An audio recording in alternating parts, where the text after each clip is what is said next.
Vou transitando na tua cidade, vou transitando na humanidade. Venha, venha, venha.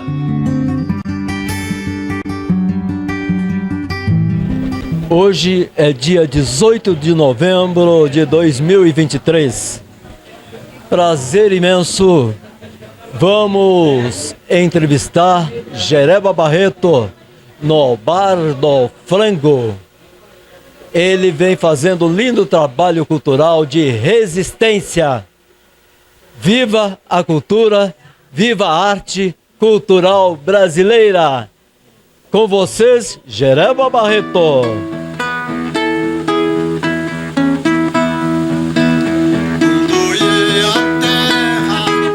Prazer imenso encontrar contigo aqui no Bar do Frango.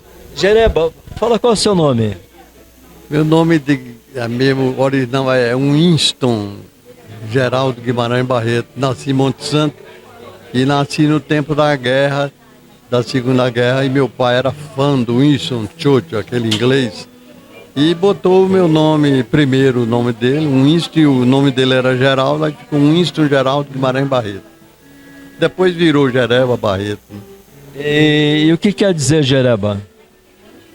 Jereba, na verdade, ele tem vários significados. Por exemplo, eu quando estive com Jorge Amado, que eu fiz a trilha da peça Quincas Verro d'Água nos anos 70, né? 71, 72, eu tive os ensaios da peça, todos os ensaios foi tudo na casa de Jorge Amado, lá no Rio Vermelho. E o Jorge Amado me perguntou, disse, por que você ganhou esse nome de Jereba? Disse, não, foi um apelido que uma seresteira amiga minha, Clécia Canário, morava em Tucano, ela me apelidou porque achava que chamar um Winston Geraldo é um negócio. E ela me apelidou de Geraldo, que vem de Geraldo Barreto. Aí ela botou Jereba. Esse conversa com o Jorge Amado, que eu falei com ele, eu contei essa história para eles, porque Jereba vem de Iereba, que é um dialeto africano, e gerou, como tudo da África vem para a Bahia, gerou o grupo de capoeira, virou a música que define a luta da capoeira, que é quebra-jereba. Quebra, jereba, quebra, quebra-jereba. Ele me contou isso e ele me sugeriu, assim, se você podia usar o nome de sua banda, Quebra-Jereba. Eu gravei um disco na Odeon, nos anos 80, que eu botei o nome de Quebra-Jereba. E as apresentações minhas, que eu fiz na Europa, Estados Unidos, na Califórnia, que eu fiz, eu usei esse nome de Quebra-Jereba, assim como o trio elétrico lá na Bahia. No carnaval eu uso também trio elétrico, trio Quebra-Jereba. Eu usei isso com sugestão de Jorge Amado, então, né? Maravilhoso, né? Então fala para nós assim, o que estimulou a você entrar, fazer cultura, fazer arte, ser um excelente compositor, muitas parcerias? O que o ambiente familiar. Meu pai é violonista de choro lá em Monte Santo, nasci em Monte Santo, sertão da Bahia, e meu pai tocava violão, fazia seresta, e a gente foi criado nesse ambiente. Minha tia dirigiu o coral da igreja, e tinha um músico pistonista, Ginu, que tocava pistão, bebia muito. Tem em Queimadas, numa cidade em Queimadas, tem uma baixada lá, que até hoje é conhecido como Baixa do Ginu, porque ele era o pistonista da banda de Monte Santo, que se apresentava naquela região toda, e na hora do solo dele, ele escorregou numa ladeira, num cascalho, e saiu rolando, mas ele deu a parte dele lá embaixo, né? E aí ficou conhecido como a Baixa do Ginu, em Queimadas, que até hoje é conhecido. Legal, você nasceu ali na terra de Antônio Conselheiro? Nasci em Monte Santo, que foi um lugar que tem a marca do Conselheiro lá, porque dá 60 quilômetros de Canudos, onde teve a Guerra de Canudos, 25 mil mortos, né? Um massacre da história brasileira. Mas Monte Santo foi quartel-general na época da Guerra de Canudos. O exército ficava concentrado lá.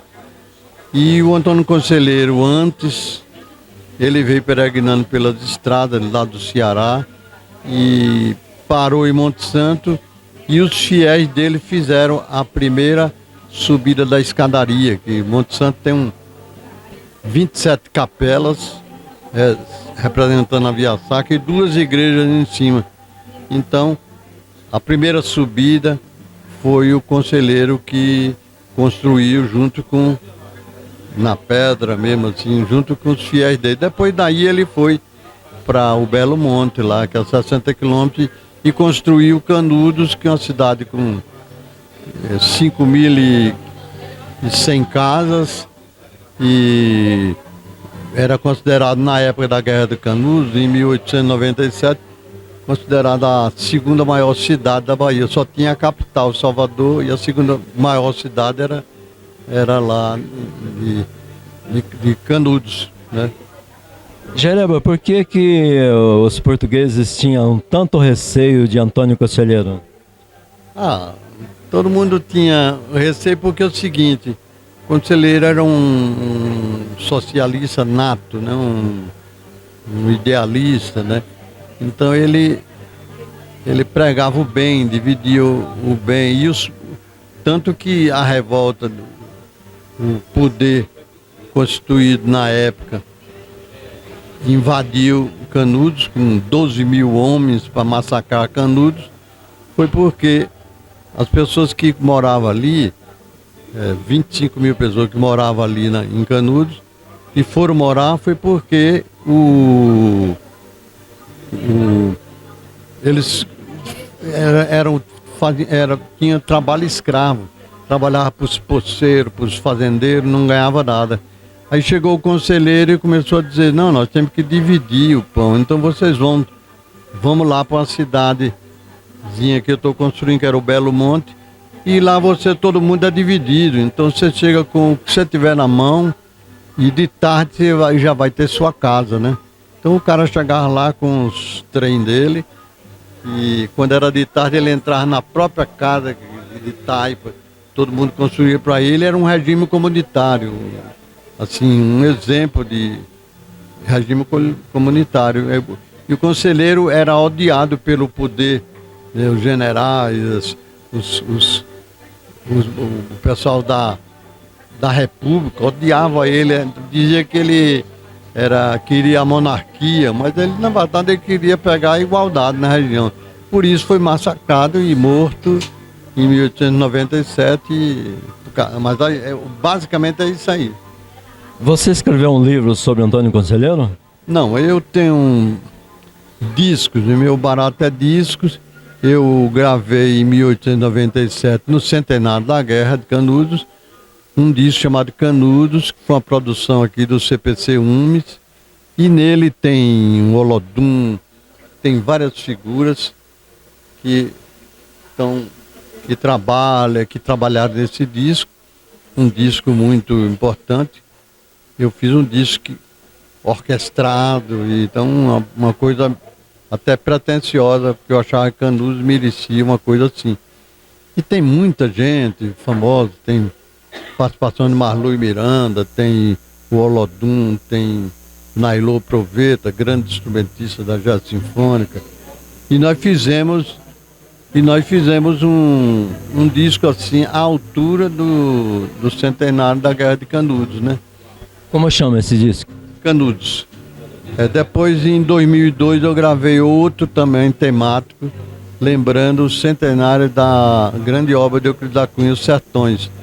Então e tem uma coletânea chamada Retrato Sonoro de Canudos, que é o show palestra que eu faço pelo mundo afora aí. Fiz no Texas, em Nova Orleans, em tudo quanto é lugar. Eu ando pelo mundo afora fazendo esse show palestra, que tem o nome de Retrato Sonoro de Canudos, onde eu canto as músicas temáticas, né? Mas eu retrato a história de Canudos através de meus discos. Esses dois, agora está saindo um vídeo agora que tem Jereba Canta Canudos, que brevemente vai estar disponibilizado aí nas redes sociais. E é muito interessante essa coisa, que é a base do meu show que eu faço, esse show palestra que eu falo sobre Canudos. Jereba, quantos anos você tem de carreira? Eu tenho mais de 50 anos, quase 60 anos de carreira, porque eu comecei a cantar com a idade de 14 anos, eu já era profissional. E eu tô com 77, você faça a conta aí, né?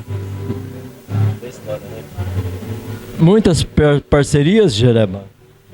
Muitas. Eu tenho parceiros, 20 ou 30 parceiros aí. Os grandes parceiros meus foi João Bar, que frequentava muito aqui, o Bar do Frango. Capinã, eu tenho mais de 50 músicas com Capinã, grande poeta vivo, talvez o maior poeta vivo brasileiro. Tem o Carlos Pita, tem poetas muito conhecidos, Murilo Antunes, o Mineiro, Paulinho Pedra Azul, Carlos Pita, tem uma grande parceira, Marília Dunian, que mineira, que eu tenho feito muita coisa. Salgado Maranhão, tem muitas. Agora meus parceiros, também tenho os parceiros completamente desconhecidos. Por exemplo, eu tenho muitos parceiros pescadores do São Francisco, que o J. Santos, que é um documentarista, ele está há muitos anos lá na região, construiu um barco e anda pelo Rio São Francisco há muitos anos documentando. E cada pescador que ele conhece, poetas, ele sempre manda o poema do pescador e eu boto música e eles ficam fascinados porque eu gravo muito bem em digital e mando, eles ficam... Tenho muitos parceiros, pescadores. Você conheceu o Janjão? Janjão, eu faço música todo dia, tenho sempre motivo, qualquer coisa que aconteça no momento, aí eu vou fazendo música. Eu fiz uma música semana passada para o Janjão, que morreu semana passada, né? Então eu fiz uma música com ele, com o parceiro meu lá do Sertão da Bahia, né? O Carlos, que é um grande repentista, né? É o Carlos, que é de Ribeira de Pombal. Ele escreveu um cordel e eu musiquei a semana passada. E aí a gente publicou já está aí na internet, no YouTube, em tudo quanto é lugar, no Instagram e tudo, que é uma parceria, que é uma homenagem a Janjão. Ontem eu acabei de fazer, publiquei já no Instagram, em tudo quanto é lugar, em YouTube, Facebook e tal, uma homenagem à nossa grande atriz, Denise Fraga, grande figura, eu sempre gostei muito dela, e nós fizemos, eu e o Paulinho Pedra Azul, fizemos uma homenagem ontem, e eu já publiquei hoje essa música, chama Denise Fraga, o próprio nome dela, que já está aí no Instagram, em tudo quanto é lugar. Todo dia eu estou fazendo música, eu faço música diariamente, e tem sempre os motivos, né? Como é que você chegou a esse trabalho retratando Luiz Gonzaga? Luiz Gonzaga, eu tive o privilégio de conhecer Luiz Gonzaga, tanto que esse show de hoje tem o nome de Rádio Lua, é uma música que eu fiz há muitos anos com o Carlos Pita, que a gente faz essa homenagem, mas tem inúmeras homenagens. Eu fiz o Galope Além do Mar, com Capinã, fiz esse Rádio Lua, tem uma música chamada Duas Luas também, e tem a Rancheira, que é uma música minha que faz muito sucesso no Nordeste, que é Vamos lá, 1, 2, 3, rancheirão. Essa música foi gravada mais de 30 vezes, foi uma homenagem que eu fiz com Tuzé de Abreu nos anos 70, 73, por aí, 74, e a gente, talvez seja a maior homenagem que eu fiz para Luiz Gonzaga. Independente disso, eu tive o privilégio de trabalhar com ele, E o projeto nosso grande legado, é que em 86 nós fizemos o trio elétrico Carnaforró. Você pode ver aí no YouTube, bota Jereba e Gonzagão, você vai ver mais 100 mil pessoas atrás da gente.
Primeiro trio elétrico que rodou na orla marítima, ali do Porto da Barra até o Cristo, 100 mil pessoas. Depois, aí em 87, foi criado o circuito Barrondina, circuito milionário, que eu não patenteei na época e só fiz esse trecho, mas depois teve a ditadura do axé, que tomaram conta. Quando eu e o Luiz Gonzaga e Dominguinho tentamos voltar em 87, já não tinha. O Carnaval da Bahia já tinha dono, então a gente não pôde botar o pé. Mas fica a marca aí. A gente prova no YouTube, você vê aí, que nós fizemos foi o primeiro trio elétrico a rodar pela orla marítima, né? E nós fizemos, o nosso legado é que nós fizemos cair a violência do Carnaval da Bahia em 60%, porque estava muito apertada a Praça Casual, e nós fizemos isso. O Gonzagão só foi comigo para Salvador nessa condição, que a gente fizesse essa merchandising do São João no Carnaval, que é uma sabedoria. Luiz Gonzaga era um marqueteiro nato, né? Então nós fizemos isso, mas com um intercâmbio de músicos pernambucanos e baianos. Esse foi o primeiro passo, embora Pernambuco em 87 já não aceitou o que Dominguinho queria, que a gente fosse, eu e Armandinho fosse para lá, para Pernambuco, para ter esse intercâmbio, mas infelizmente politicamente nunca se afinaram a Bahia e Pernambuco, então o resultado nunca fizemos, mas a intenção nossa era de fazer esse intercâmbio entre carnavalescos baianos e pernambucanos. Agora, esse foi o grande lance que eu fiz com Luiz Gonzaga, mas independente disso, eu levei Luiz Gonzaga em 1983 para Concha Acústica em Salvador, que ele só se apresentava na periferia de Salvador, né? E nunca tinha se apresentado num lugar nobre. Eu aí produzi o show na Concha Acústica para 5 mil pessoas, lugar nobre, onde se apresentava Caetano, Gil, Novo Baiano. E eu levei ele para lá e nós tivemos um público de 5.500 pessoas lá na Concha Acústica, e com isso o Luiz Gonzaga deixou de só tocar na periferia. A partir daí a gente começou uma grande amizade. Quando foi em 85, ele me convidou para ir para a fazenda dele, para o aniversário dele, 13 de dezembro. E eu, Gil, Marinês, Dominguinhos, Gonzaguinha, nós ficamos 5 dias lá na fazenda dele. E eu aproveitei e fiz o convite para ele se apresentar no nosso trio Carnaforró. E ele aceitou, mas na condição que a gente não se apresentasse na Praça Casual, porque ele dizia que era estava muito agitado. Aí eu falei, seu Luiz, nós vamos para a orla. Aí ele adorou. E com isso nós fomos o primeiro trio elétrico a rodar pela Orla Marítima e que gerou esse circuito Barrondina que todo mundo conhece. Que maravilha. Ô, Jereba, você sugere algumas músicas tuas do YouTube para ilustrar a tua entrevista? Eu tenho para ilustrar, a melhor coisa é a rancheira. Vamos lá, uma que está lá, uma gravação histórica que eu fiz com Dominguinhos tocando sanfona. E tem o Galope Além do Mar, que também tá aí. Mas você pode ir no Spotify, você vai encontrar várias homenagens a Luiz Gonzaga. Qualquer uma que você pegar, eu estou sugerindo essa. Tem uma parceria minha de Luiz Gonzaga, que é uma parceria histórica, chama Passeando em Paris, que está no disco Luas do Gonzaga. E essa Passeando em Paris, quem canta é o Ramalho, que nos deu a honra de participar dessa gravação. No Luas do Gonzaga, e recomendo o Luas do Gonzaga, que é uma homenagem que eu fiz a ele. Infelizmente ele já tinha morrido, não deu para ver, eu só lancei em 2012, mas tem grandes participações, Gilberto Gil, tem Fagner, tem Ademário Coelho, tem Nausete, tem como é que é, o Ramalho, Jair Rodrigues cantando uma música, Luiz Gonzaga e Fernando Brant. Esse disco foi feito assim, eu fui o cupido. Eu peguei as músicas dele dos anos 40, 41 até 52, e músicas instrumentais dele, valsas e choros. Era o sonho dele, que na época ele não pôde. Eu realizei esse sonho dele 28 anos depois, porque aí eu fui fazendo os contatos e passando essas músicas dele para grandes poetas brasileiros. A Marieta, por exemplo, é cantada por Jair Rodrigues e a letra de Fernando Brant, né? Tem grandes figuras aí que participaram, a Wanda, uma música minha de José de Abreu, uma música de 1947, tem a Lígia, que é uma música que ele fez em 43, 44, e quem botou letra foi o Abel Silva. O Abel Silva, e quem canta é o Jorge Vecílio. Então tem grandes intérpretes nesse disco, e eu até trouxe aí alguns discos desses, assim, para quem se interessar aí hoje, mas é um disco histórico, está no Spotify. Ô, Jereba, qual é o seu endereço, canal no YouTube? O YouTube é Jereba Barreto. Jereba Barreto você descobre lá, tranquilo. Pessoas interessadas em contratar seu show, suas apresentações pelo Brasil afora? Eu tenho meu telefone daqui, meu zap, que é 011 97679 2212. É daqui de São Paulo. É meu zap. Jereba, a gente deseja sucesso para você nesse show que você vai fazer hoje, aqui 18 de novembro de 2023, no Bar do Frango. Prazer imenso. A gente tem uma admiração especial por você. Obrigado. E o nosso foco é a elevação humana da cultura brasileira. Isso aí, eu sei, há muitos anos que você vem trilhando por aí. Parabéns. Pé no chão, vamos falar das raízes da terra. Com certeza. E com o coração, né? Isso aí. Com muito amor e paz.